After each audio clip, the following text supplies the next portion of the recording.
The three slayings in the summer of 1978, when Scottsdale was less than half its present size and the Tramps and the Commodores boogied on the airwaves, remain a mystery. The celebrity around one of those cases, the slaying of television star Bob Crane, eclipsed attention to the deaths of the other two people. The police have closed the Crane case as they charged a suspect, but he was not convicted. In this video, we will take a closer look at these two unsolved murders from 1978. Patty Kerger. The first victim of the unsolved Scottsdale slayings was Patricia Mary Kerger. She was born in Minneapolis in 1948 and died on June 10, 1978, due to multiple knife and blunt instrument wounds. Kerger, a 30-year-old real estate saleswoman from Phoenix, was found dead in a vacant lot where a drugstore now stands, with a blood pool around her body. The investigating officer described her murder as unusually brutal, and crime scene photos support this statement. Kerger had a driving personality and was the type of person who could make it tough for a man to get to know her too well, according to her therapist. However, she was not snotty and was known for getting good grades. Kerger had a 10-year-old son and was divorced. She sold real estate for Red Carpet Realty and had dated several strange and far-out guys, according to the office manager. She also had an affair with her married boss, Red Carpet owner Clyde Poulin, which was kept secret at his request. Kerger moved into a new condo with her son the night before she was killed and worked through 5 p.m., after which she showed a house to a client from Tucson. She planned to go to a party with two men at 9 p.m. The police found her car behind the Black Angus restaurant at 20th Street and Camelback Road in Phoenix.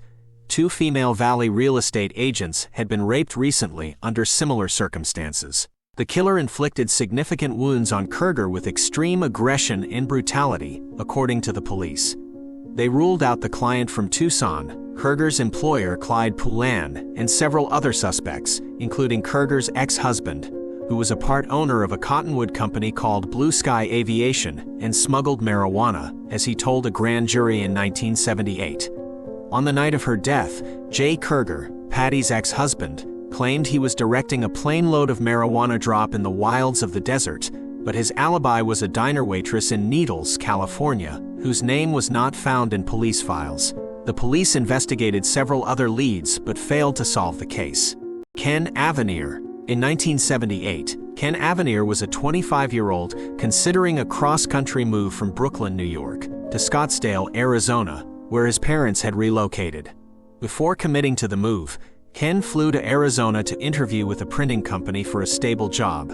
Unfortunately, Ken never got the chance to move to Scottsdale or start that new job. He became a victim of one of 3 murders in Scottsdale that year, including Patty Kerger and Bob Crane. During his stay at the Sunburst Hotel in Scottsdale, Ken became acquainted with a couple, Richard and Janet Stingley, who were also staying at the hotel. The couple was from Manhattan Beach, California, and former ASU students. It is unclear how they met, but they spent time together during their stay. On August 25th, Ken was seen at a gay bar in Phoenix with a male and female couple who resembled the Stingleys.